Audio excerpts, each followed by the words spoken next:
Hello everyone, मैं मिथुन सिंह स्वागत करता हूं आप सभी का। आशा करता हूं आप सभी बहुत अच्छे होंगे और आप सभी को ऑल द वेरी बेस्ट है रिजल्ट के लिए। आप लोगों की परीक्षा संपन्न हो चुकी है। आशा करता हूं कि आप सभी का जो है मिनिमम जो परसेंटेज है उससे ज़्यादा स्कोर हो और आप सभी का जो है सैलरी बढ़ जाए। पारा शिक्षकों के साथ मेरी सहानुभूति है। इन लोगों ने बहुत काम करा है और मैंने 10th भी एक पारा टीचर से ही कोचिंग करा था और उनका बहुत बहुत धन्यवाद है। तो चलिए, पारा शिक्षक आकलन परीक्षा 2023 के सीडीपी यानी कि बाल विकास से जो प्रश्न पूछे गए थे, शिक्षा शास्त्र जिसे कहते हैं, उससे जो 30 क्वेश्चन आए हैं ना, उसका सॉल्यूशन हम लोग इसमें देखेंगे। बाय द वे, आप लोगों से एक छोटा सा फेवर भी चाहिए होगा मुझे। देखिए, ये 6 to 8 का जो पेडागोजी सेक्शन है उसका सॉल्यूशन है। अगर आपके पास 1 to 5 का पीडीएफ है तो आप पीडीएफ बनाकर मुझे भेज सकते हैं। मैं उसका सॉल्यूशन रात तक में आपको देने की पूरी कोशिश करूंगा। एक्चुअली पिंकी प्रॉमिस करता हूं कि आपको मैं दे दूंगा। यहाँ से मेरी ईमेल आईडी देख लो, YOUR मिथुन सिंह। जी हाँ, योर मिथुन सिंह पे आपको क्या करना है, बिना कोई स्पेस डाले जो है @gmail.com पे आपको भेज देना है। ये मेरी ईमेल आईडी है, आप मुझे यहाँ पे मेल कर सकते हो और ताकि मैं उस पर एक डेडिकेटेड वीडियो बना सकूं कि 1 to 5 का सिलेबस क्या था। तो नीचे कमेंट करके जो है आप अपनी ईमेल आईडी लिख लीजिएगा, मैं उस पर रिप्लाई कर दूंगा। अगर आपको दिक्कत हो रही है तो आप नीचे कमेंट कर देना, या फिर इंस्टा पे हो तो आई मिथुन सिंह पे मुझे फॉलो कर लीजिए और वहाँ पे मुझे मैसेज आप ज़रूर कर दें ताकि आपसे जो है बात हो पाए। अगर इंस्टा आपको नहीं चलाना होता तो आप किसी के घर में किसी बच्चे से पूछ सकते हो। चलिए, अब आते हैं सीधे मुद्दे पे। बाल विकास शिक्षा शास्त्र के जो 30 क्वेश्चन थे ना, उसका सॉल्यूशन आपको मैं दिखा देता हूं। यहाँ से ये देखो, वेट, ये रहा पीडीएफ। ये पीडीएफ भी मैं टेलीग्राम पे आप लोगों के लिए अपलोड कर दूंगा, डोंट वरी। पीडीएफ आपको जो है टेलीग्राम चैनल पे मिल जाएगा। ये देखिए, क्वेश्चन नंबर 1 से हम लोग स्टार्ट करते हैं। वेरी फर्स्ट क्वेश्चन आपके सामने ये रहा। नेहा हमेशा समस्या के एकाधिक समाधानों के बारे में सोचती है। इनमें से काफ़ी समाधान मौलिक होते हैं। नेहा किन गुणों का प्रदर्शन कर रही है? तो देखिए, नेहा के बारे में बात बताई जा रही है। एकाधिक समाधान यानी कि एक से अधिक सॉल्यूशन, यानी कि मल्टीपल सॉल्यूशन की बात करती है, जो कि बहुत ही अच्छी बात है। अब देखिए, ये मौलिक रूप से, ये नहीं कि वो किसी न्यूज़पेपर या फिर कोई टीवी चैनल या फिर किसी और से आइडिया लेकर बात कर रही है। ये उसका स्वयं का है ना। मौलिक यानी कि सब उसका जो है ओरिजिनल आइडिया है। तो आपको बताना है कि नेहा कैसे गुणों को प्रदर्शित कर रही है। तो ये क्रिएटिव चाइल्ड होगा या क्रिएटिव थिंकर बोल दो, आप जो भी बोलो। तो ये बहुत ही अच्छी सोच है और सृजनात्मक विचार इसका सही जवाब होगा। क्लियर हो गई बातें? चलिए, अगले प्रश्न की ओर हम लोग बढ़ेंगे। अगला सवाल आपके सामने ये रहा। इंग्लिश में भी सवाल को आप यहाँ से देख सकते हो। प्रारंभिक कक्षा कक्ष में एक बालक या बालिका अपने साथ जो अनुभव लाता है या लाती है, उसे क्या करोगे आप? देखो, जब क्लास 1 में कोई बच्चा या फिर प्रारंभिक क्लास में जब भी कोई बच्चा पढ़ने आता है तो वो घर से बहुत कुछ सीख कर आता है। जैसे कि गर्म कोयले को नहीं छूना है ना। गर्म पानी जहाँ से वाष्प निकल रहा है, वाटर वेपर निकल रहा है, उसे नहीं पीना है। ये सब सारी एक्टिविटी वो घर में कर चुका होता है ना। घर से बाहर निकलते समय चप्पल को पहनना हो या बड़ों को प्रणाम करना हो या फिर चेयर देना हो, ये सब सारी चीज़ें बच्चा घर में सीख चुका होता है। तो इसे विद्यालय के तौर पर आप क्या करोगे? उसे स्वीकार करोगे या फिर अस्वीकार कर दोगे या उपेक्षा कर दोगे या उस पर ध्यान नहीं दोगे? ये तीनों ही बातें गलत है। आपको उन सारी जो अच्छी आदत बच्चा जो है घर में सीख कर आया है, अपने परिवार से लेकर आया है, उसे आप करिकुलम में शामिल करोगे, उससे बच्चे को और डेवलप करोगे। बिल्कुल सही जवाब आपका हो जाएगा ऑप्शन नंबर ए। 2 का क्या हो जाएगा? ए। चलिए, आगे बढ़ेंगे अगले सवाल की ओर। अगला सवाल आपके सामने ये रहा। यहाँ से देखो, अगला क्वेश्चन जो है, वेट ए मिनट, थोड़ी सी जो है मल फंक्शनिंग हो रही है, बट कोशिश, वेट, ये कठिन नहीं रहा है। वेट, हाँ चलो हो गया ये। अब देखो, अगला सवाल है, निम्नलिखित में से किन विद्यार्थियों को अध्यापक के ध्यान की आवश्यकता है?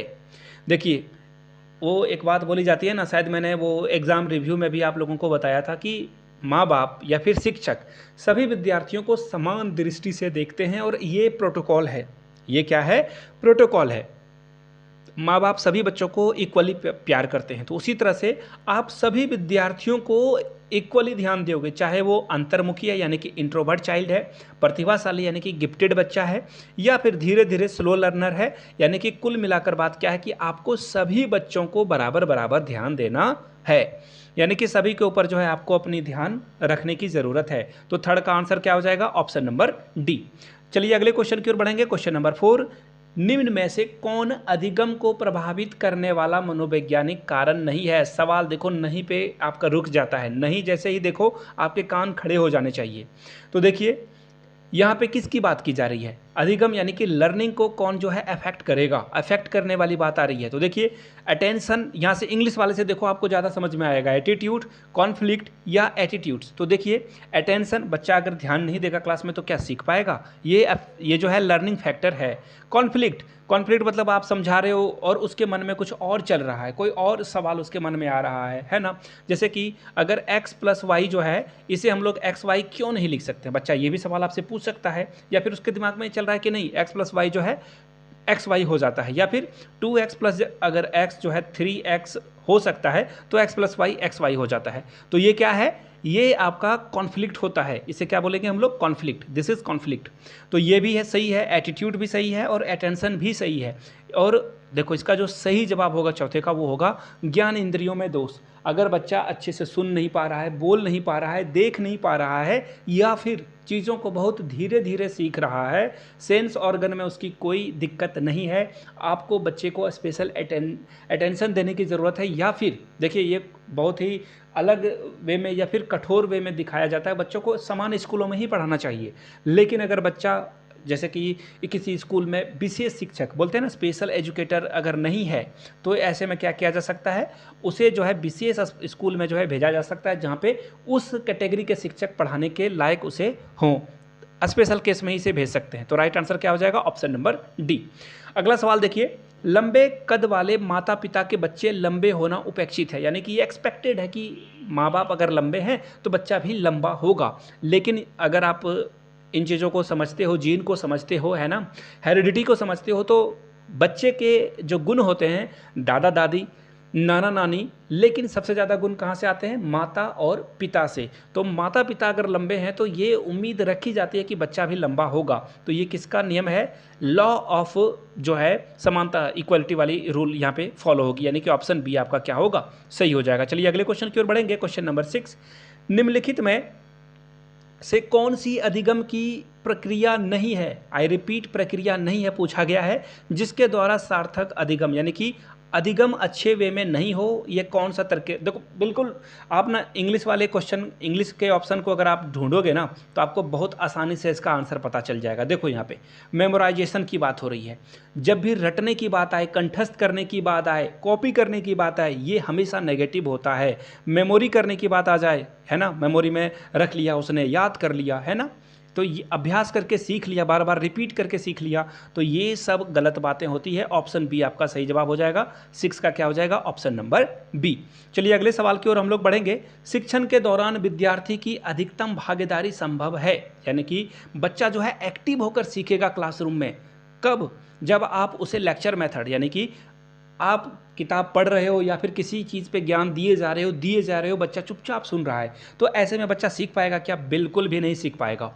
अगला है देखो इंडक्टिव मेथड। इंडक्टिव मेथड मतलब आप जो है परिभाषा दे रहे हो फिर एग्जाम्पल दे रहे हो, जैसे कि आपने संज्ञा पढ़ा दिया, बताया कि संज्ञा किसी नाम, व्यक्ति, वस्तु, स्थान, भाव को जो है संज्ञा कहते हैं, ठीक है, अच्छी बात है। बाद में आपने एग्जाम्पल दिया ताजमहल, चप्पल, जूता, कुर्सी, अमित, सुमित, है ना, रंभा, रेखा, कोई भी आपने नाम बता दिया, तो ये क्या है, ये है इंडक्टिव मेथड। लेकिन डेमोन्स्ट्रेशन मेथड में या फिर टेक्स्ट बुक मेथड क्या हो गया, जब आप बच्चों को जो है पाठ्यपुस्तक विधि, जब आप बच्चों को किताबों से पढ़ाते हो, सबसे अच्छा विधि है प्रदर्शन विधि। जैसे कि सपोज कर लो कि एक मटर के दाने से जो है पौधा का विकसित होना, पौधे का जन्म लेना, आप उसे बुक में पढ़ा दो या फिर डायग्राम बनाकर सिखा दो या फिर वीडियो के माध्यम से सिखा दो। लेकिन सबसे अच्छा तरीका क्या हो सकता है, आप कुछ बच्चों को बाहर लेकर जाइए स्कूल के आंगन में और मिट्टी में मटर के पौधे को दबा दीजिए, वो बीज को दबा दीजिए और पानी डालकर उसे छोड़ दीजिए। 2-3 दिनों के बाद सारे बच्चों को वही मटर के दाने को ऑब्जर्व करने के लिए कहोगे तो वहाँ पे देखना एक छोटा सा जो है पौधा निकल जाएगा। तो इस सबसे बेहतर तरीका क्या है, प्रदर्शन विधि, जहाँ पे बच्चा खुद से जो है करके एक्टिविटी करके सीखेगा, यानी कि ऑप्शन बी 7 का सही होगा। चलिए आगे बढ़ेंगे अगले सवाल की ओर। अगला सवाल आपके सामने ये रहा, पहचान बनाम भूमिका, ये जो कन्फ्यूज़न है, कॉन्फ्लिक्ट है, ये कब आता है, किस बाल्यावस्था में आता है, शैशवावस्था में, किशोरावस्था में या प्रारंभिक बाल्यावस्था में आता है। तो देखिए बच्चा को लगता है कि भैया उसका जो रोल है इस पूरे वर्ल्ड के लिए क्या है, उसे कन्फ्यूज़न में वो जो है अपने आप को बना रहता है। ये एडोलेसेंस एज में होता है, उसे पता ही नहीं होता है कि दुनिया में वो किस लिए आया है। उसको जो है किसी भी तरह का कोई एक एक्चुअली वो ना प्लेजर की चाह में डूबा रहेगा, गेम खेलेगा, दिन भर टीवी देखेगा, मूवी देखेगा, लेकिन एडोलेसेंस एज में जो है वो ये सारी एक्टिविटी करता है, उसे पता ही नहीं होता है कि उसे लाइफ में करना क्या है। ऑप्शन बी इसका सही जवाब होगा। निम्नांकित में से कौन सा कथन व्यक्तित्व के उपयुक्त रूप से वर्णित करता है। देखिए पर्सनालिटी की बात की जा रही है, तो मैं इसे इंग्लिश की ओर आपको लेकर चलूँगा और हिंदी में ही आप ऑप्शन जो है सेम ऑप्शन के साथ देख पाओगे। देखिए पर्सनालिटी के बारे में अगर आपने अच्छे से पढ़ा होगा तो पर्सनालिटी एक साइकोलॉजिकल कॉन्सेप्ट है ना। फिजिकल तो है ही, बट सबसे इंपॉर्टेंट क्या है, साइकोलॉजिकल कॉन्सेप्ट को ही जो है पर्सनालिटी कहा जाता है, व्यक्तित्व कहा जाता है। तो सही जवाब आपका क्या होगा, तो चलिए इस ऑप्शन के साथ हम लोग जो है कहाँ देख पाओगे, साइकोलॉजिकल बातें कहाँ पे आपको दिखेगी, तो ये देखो ऑप्शन ए में ही इसकी जो है ऑप्शन आपको दिख जाएगा। चलिए आगे बढ़ेंगे अगले सवाल की ओर।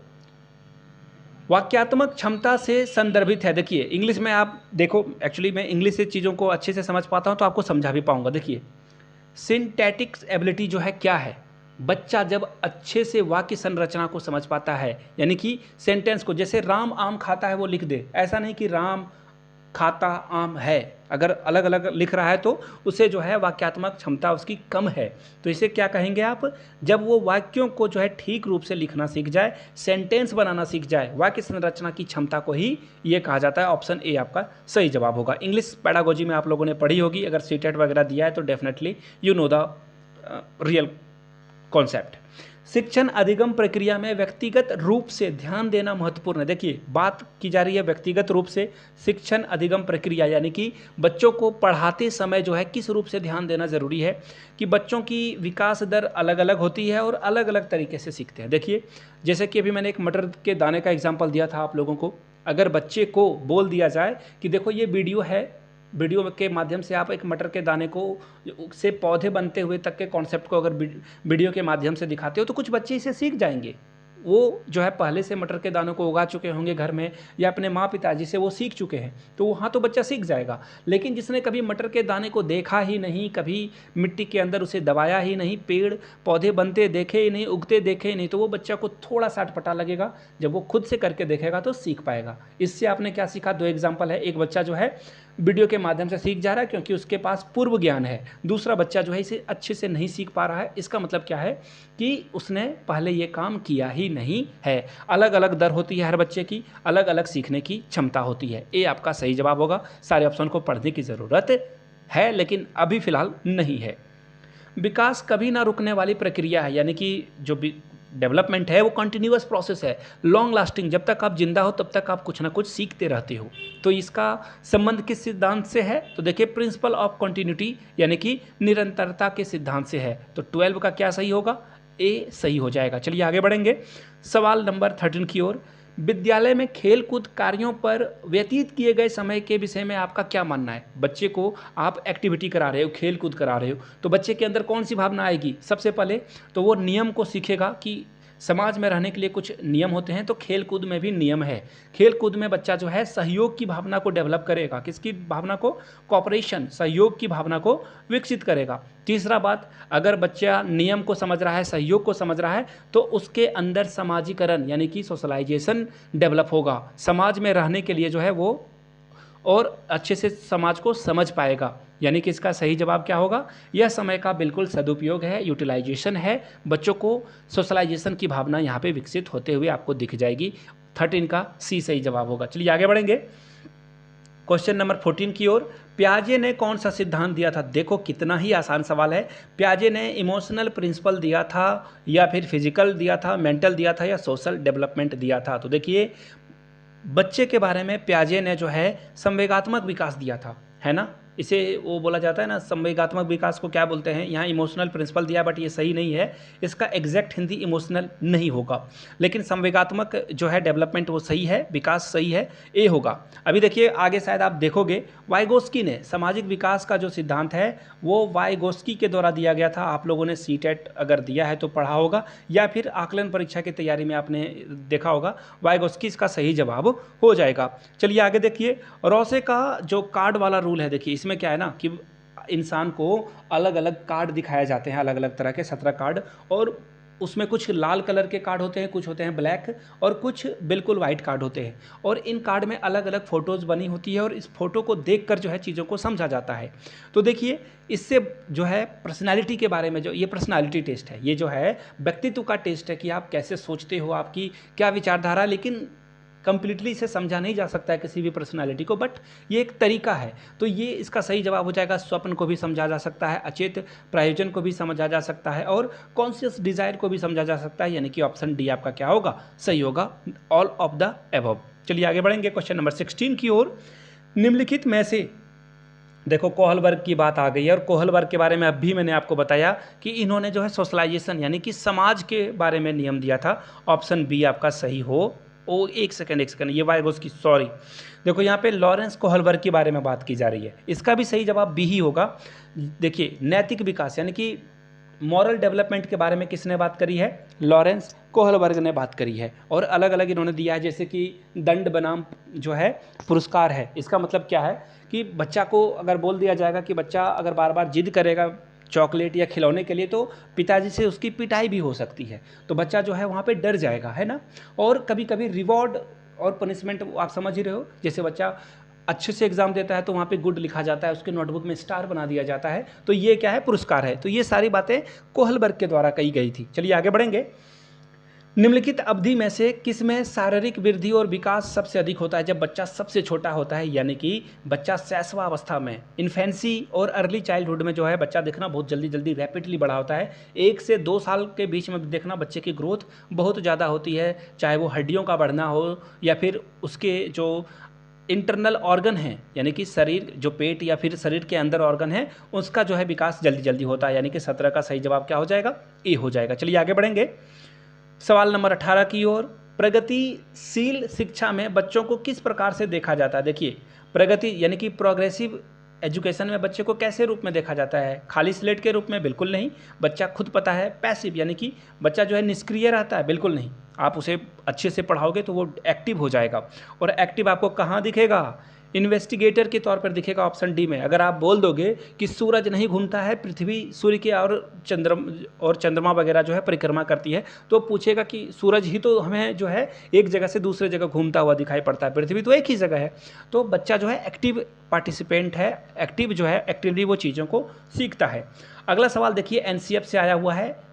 एनसीएफ यानी कि नेशनल करिकुलम फ्रेमवर्क, राष्ट्रीय पाठ्यचर्या की रूपरेखा 2005 के अनुसार सीखना किस प्रकार की प्रकृति है। तो देखिए, सीखना जो है सक्रिय और सरल प्रकृति है, यानी कि बच्चा जो है क्लासरूम में एक्टिव रहेगा तभी सीख पाएगा। चुपचाप आप लेक्चर मेथड से जो है चीज़ों को नहीं सीख पाओगे। जैसे मैं अभी क्या कर रहा हूँ, आप लोगों को लेक्चर दे रहा हूँ, आप पार्टिसिपेट नहीं हो यहाँ पे, आपको कोई डाउट होगा तो आप पूछ नहीं सकते हो, तो ये मेथड भी गलत है, but this is the only way we can interact. चलिए आगे बढ़ेंगे। जिस कार्य में समानार्थी या विलोम शब्द का चयन होता है उसे क्या कहा जाता है, उसे शब्दावली कार्य कहा जाता है। 20 का सही जवाब होगा ए नंबर। चलिए आगे बढ़ेंगे। प्राथमिक कक्षाओं में पठन अक्षमता के द्वारा क्या विकसित होती है। बच्चा क्लास में अच्छे से नहीं पढ़ पाएगा तो उसके अंदर असुरक्षा की भावना जो है विकसित होगी, यानी कि सी आंसर आपका सही हो जाएगा। आगे देखिए, संरचनात्मक, देखिए कैसे पढ़ रहा हूँ मैं, सॉरी, संरचनात्मक मूल्यांकन यानी कि ये जो फॉर्मेटिव असेसमेंट होता है। देखिए, फॉर्मेटिव असेसमेंट क्या होता है, एफए जिसे कहा जाता है। जब आप एक चैप्टर को पढ़ा लेते हो, जैसे कि हिंदी में आपने कोई एक कविता पढ़ा ली, उसके बाद तुरंत आपने टेस्ट ले लिया सारे बच्चों से, चाहे वो ऑरली भी टेस्ट हो सकता है या फिर आप जो है रिटन टेस्ट करा सकते हो। तो इससे क्या होगा ना, बच्चा ने तुरंत सीखा और आपने तुरंत उससे पूछ लिया, और ये तरीका सबसे बेटर है। इसे क्या बोलेंगे, फॉर्मेटिव असेसमेंट, और ये तरीका सबसे सही है। ये तरीका क्या है, सबसे सही है। इससे क्या होता है ना कि बच्चा क्या पढ़ रहा है, क्या सीख रहा है, उसका सतत मूल्यांकन, यानी कि पढ़ाई के साथ साथ मूल्यांकन भी हो रहा है। 20 का सही जवाब है। चलिए आगे बढ़ेंगे। जिन प्रतिक्रियाओं को सीखने के उपरांत संतुष्टि प्राप्त होती है उन्हें सीख लिया जाता है। देखिए, इसका क्या मतलब है, जिन प्रतिक्रियाओं को सीखने के उपरांत संतुष्टि मिलती है उसे क्या कहा जाता है। देखिए, इसे जो है आप इसे कहोगे प्रभाव का नियम, लॉ ऑफ इफेक्ट। देखो यहाँ पे इसका सही जवाब है बी नंबर। चलिए आगे बढ़ेंगे। एक छात्र अपने परिवार में स्वच्छता के प्रति जो है, एक्चुअली देखो बच्चा क्या है ना, बच्चा बोल रहा है हर किसी को हाथ धो लो, पैर धो लो, सफाई करके रखनी चाहिए हमें, तो इसका मतलब है कि वो जो है रिएक्शन फॉर्मेशन है। ये क्या है, रिएक्शन फॉर्मेशन है, डी इसका सही जवाब होगा। कहीं से और से उसे परेशानी हो रही है तो और लोगों को वो जो है प्रोत्साहित कर रहा है, जैसे कि उसका कोई दोस्त जो है बीमार हो गया गंदगी रहने से, गंदा रहने से, तो वो अपने घर में आकर सभी को बोलेगा साफ सुथरा रहो नहीं तो दिक्कत हो जाएगी। एक शिक्षक विद्यार्थियों में सामाजिक मूल्यों को विकसित कर सकता है। देखिए सामाजिक मूल्य की बात हो रही है तो कैसे वो विकसित कर सकता है, तो वो बोलते हैं ना कि एग्जाम्पल देने की ज़रूरत, वो बोलते हैं ना कि उदाहरण मत दो, है ना, उदाहरण बनो। आप खुद से जो है किसी बच्चे को बोलो कि सदैव सच बोलना चाहिए, और आप घर में दिन भर झूठ बोलने जा रहे हो फ़ोन पे, तो बच्चा तो झूठ ही सीखेगा आपसे। तो ऐसे में क्या है, आप खुद से जो है आइडली बिहेव करो, यानी कि आदर्श रूप से बर्ताव करो, बच्चा आपका अनुकरण करेगा, आपसे सीख जाएगा। अगर आप झूठ नहीं बोलोगे, हमेशा टाइम पे उठोगे, अब आप बोलोगे कि सुबह उठना चाहिए और आप खुद ही 10 बजे उठ रहे हो, बच्चे को बोलो 6 बजे उठ के वॉक करना चाहिए, एक्सरसाइज करना चाहिए, बच्चा जो है कभी इन चीज़ों को फॉलो नहीं करेगा, वो भी 10 बजे उठेगा आपकी तरह। चलिए आगे बढ़ते हैं अगले सवाल की ओर। बच्चे को शारीरिक दंड देना, उत्पीड़न करना शिक्षा के अधिकार के किस धारा से संबंधित है? यानी कि बच्चे की पिटाई नहीं करनी है, धारा 17, जेल जाओगे आप। धारा 17 ए इसका सही जवाब है, और बिल्कुल भी पिटाई नहीं करनी चाहिए। अभिप्रेरणा का क्या अर्थ है? देखिए अभिप्रेरणा का अर्थ है कि मोटिवेशन। आप जैसे सपोज कर लो कि कोई काम कर रहे हो, सेल आपकी गिर गई, आप मोटिवेट हो जाओगे कि भैया मुझे सेल बढ़ाना है इस महीने में। आप अच्छे से दुकान की सफाई भी करते हो, दुकान में कस्टमर से आए हुए बिहेव उसको जो है आप अच्छे से ट्रीट भी करते हो, बैठाते हो, नाश्ता चाय के बारे में पूछते हो, और बिल्कुल आसान भाषा में समझाने की कोशिश करते हो इसे लेने से क्या फ़ायदा होगा। तो ये मोटिवेशन से आपको जो है एक मैसेज मिलता है, आपको इंट्रिग करता है ये। तो इसका सही जवाब क्या होगा? इसका सही जवाब होगा सभी। आप हर क्षेत्र में अच्छा करोगे, चाहे आप टीचर हो, सेल्समैन हो, बिजनेसमैन हो, फार्मर हो, अगर मोटिवेशन मिल जाए तो आप सभी जगह अच्छा कर पाओगे। डी इसका सही जवाब है। एक समावेशी कक्षा में एक शिक्षक को विशिष्ट शैक्षिक योजनाओं को कैसे करना चाहिए, तैयार नहीं करना चाहिए। देखो अगर आप बच्चों को पढ़ाने की तैयारी कर रहे हो, योजना बना रहे हो, तो तैयारी नहीं करोगे तो कैसे पढ़ाओगे? कभी कभी तैयार करोगे तो बीच बीच में किधर जाओगे? ये भी गलत है। तैयार करने के लिए हतोत्साहित हो जाओगे, खुद ही जो है डिमोटिवेट हो जाओगे। नहीं, आप एक्टिव रूप से तैयार रहोगे और बच्चों को सिखाओगे। सी इसका सही जवाब है। क्वेश्चन नंबर 29 की ओर बढ़ते हैं। व्यक्तिगत विभिन्नताओं का प्राथमिक कारण क्या है? तो देखिए इसे जो है अनुवांशिकता, हेरिडिटी और पर्यावरण H/E से जो है इसे इंडिकेट किया जाता है। दोनों से ये जो हम लोग सीखते हैं। और आगे बढ़ेंगे अगले सवाल की ओर। अगला सवाल देखिए क्वेश्चन नंबर 30 यहाँ रहा। देखिए क्वेश्चन नंबर 30 क्या है, सॉरी हाँ 29 तो मैंने बता दिया। चलो 30 की ओर हम लोग बढ़ते हैं। 30 ये रहा। एक शिक्षक को क्या होना चाहिए? यह संप्रेषित करे कि वह कक्षा कक्ष में सभी संस्कृतियों, सभी कल्चर को रिस्पेक्ट करता हो। बिल्कुल सही बात है, आपको यही काम करना है। अगर बच्चा ट्राइब एरिया से आता है, अगर वो SC/ST कैटेगरी से बिलोंग करता है, जंगलों में रहता है, तो आप उसे भी इक्वली रिस्पेक्ट दोगे। और कोई अगर बहुत बड़े महल से आता है उसे भी इक्वली जो है वैल्यू करोगे, उसके भी कल्चर को वैल्यू करोगे। यानी कि आपके क्लास में दीपावली भी होनी चाहिए, दीपावली के बारे में भी आप बच्चों को सजग करोगे, है ना, छठ के बारे में भी सजग करोगे, इसके अलावा ईद के बारे में भी करोगे, क्रिसमस के बारे में भी करोगे, कर्मा के बारे में भी करोगे। यानी कि जो भी संस्कृति से बच्चा आ रहा है उसे हर बच्चों को जो है आप समझाने की कोशिश करोगे। तो ये 30 क्वेश्चन था। किस सब्जेक्ट की आपको अगली वीडियो चाहिए एक्सप्लेनेशन के साथ नीचे कमेंट करके बताइएगा, पहली बात। दूसरी बात, वीडियो यहाँ तक देख ली और अच्छा लगा हो तो दोस्तों में ज़रूर बांटें, ज़रूर उसे जो है शेयर करें। जय हिंद कमेंट सेक्शन में ज़रूर लिखें अगर वीडियो यहाँ तक देख लिए तो मुझे पता चल सके वीडियो आपने यहाँ तक देखी है। Thank you so much for watching this video. Have a good day और आप सभी को ऑल द बेस्ट।